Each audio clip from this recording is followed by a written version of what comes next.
Well, today I am thrilled. I'm going to introduce you to someone that I got to know, she and her husband, as just being hometown heroes. There was a 2.5-year period that my husband and I attended a church, and they had just launched this incredible ministry, just a sacrifice and an act of obedience, huge faith.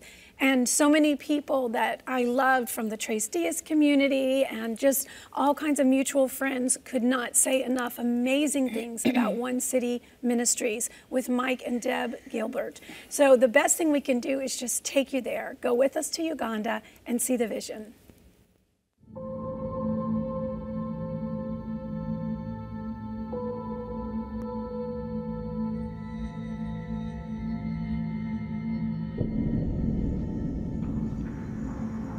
In sub-Saharan Africa, a child dies of malaria every 30 seconds.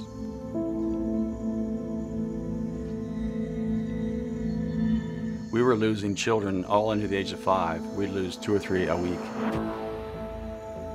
People ask us a lot why we're in Uganda. We started to uncover things that just need to be dealt with. Sometimes there are 8 hours a day is spent in just collecting the water that they need for the day. You go out, you walk in the dark, to wherever the water source is. Could be a borehole, could be a stream, but it's dangerous. If I get the chance of talking to Sarah, I would thank her that please may God bless you abundantly. When I go into the village and I watch the women cook, I personally cannot walk into one of their kitchens. I can't breathe. Immediately, I cannot breathe. And they're in there weeping. I mean, it's hurting their eyes, and you can hear people coughing, but it's something that they have to do. We are having a medical clinic.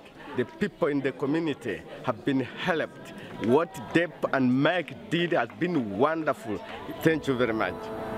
So we found, obviously, HIV as a big critical factor.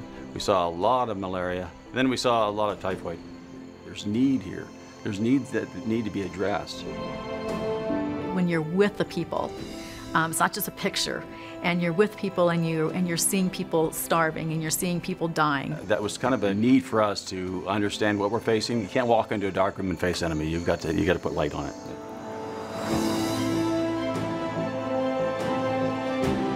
We want to work through the people, not just to the people, and empower them and bring them up. It's like we got to this place of surrender, you know?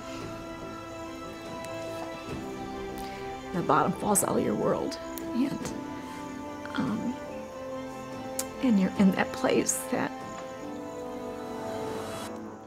only God can heal.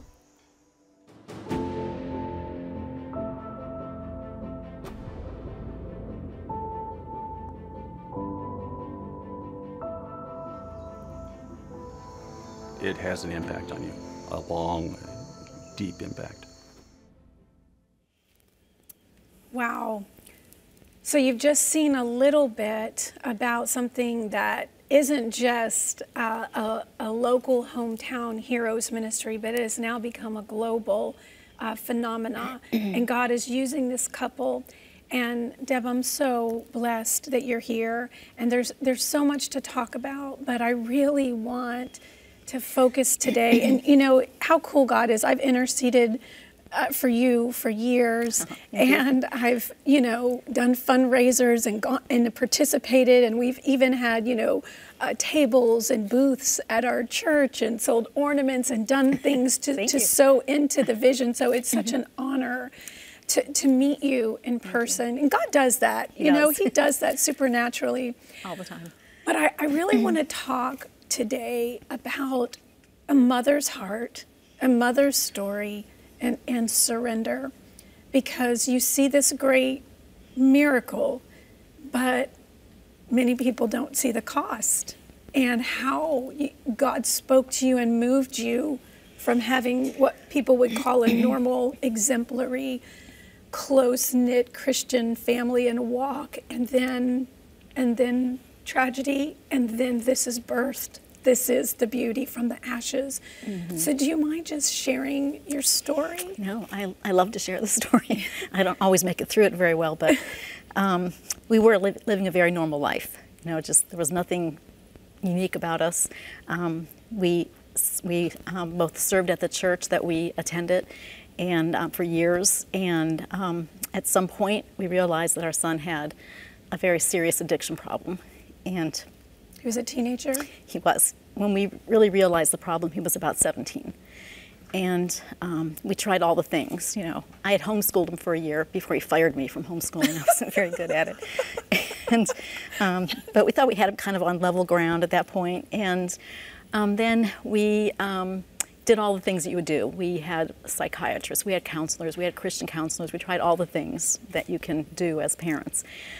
We prayed. We were on our knees a lot. And you always feel like, I mean, I just felt like I had peace about the prayer because I felt like we were doing so much for God. We were, my husband and I both ran small groups. We taught premarital classes at the church. We taught blended family classes. We had various small groups, and we just filled our life with God and serving God, and kind of thought, God has this. And I would pray all the time that God, just let this kid live till he's 18, you know, let's just get there.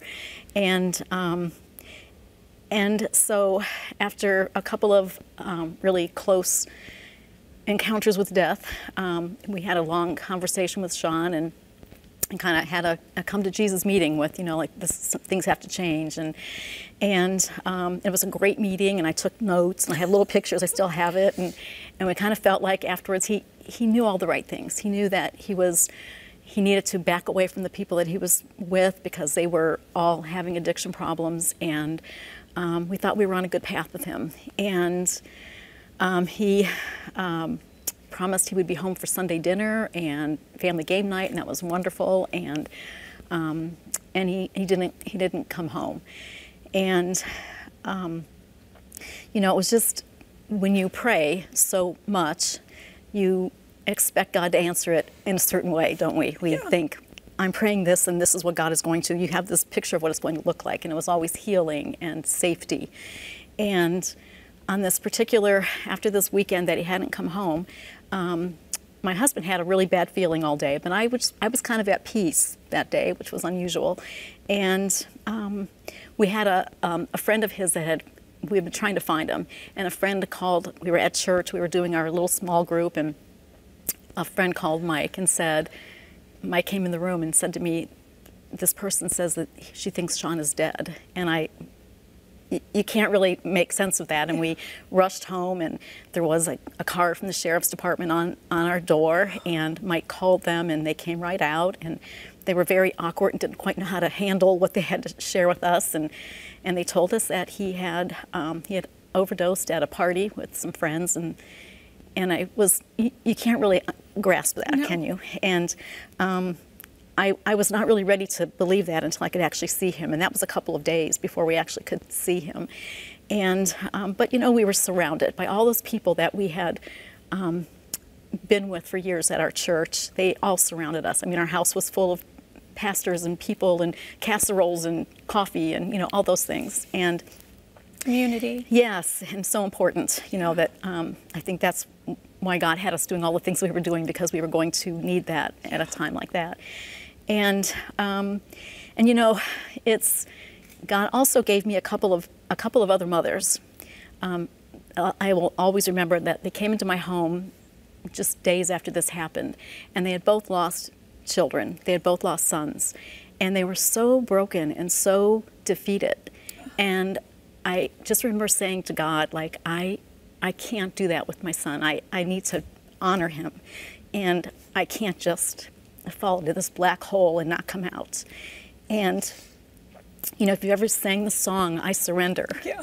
Man, you do. When you have something like that, you have nothing else to do but surrender to God.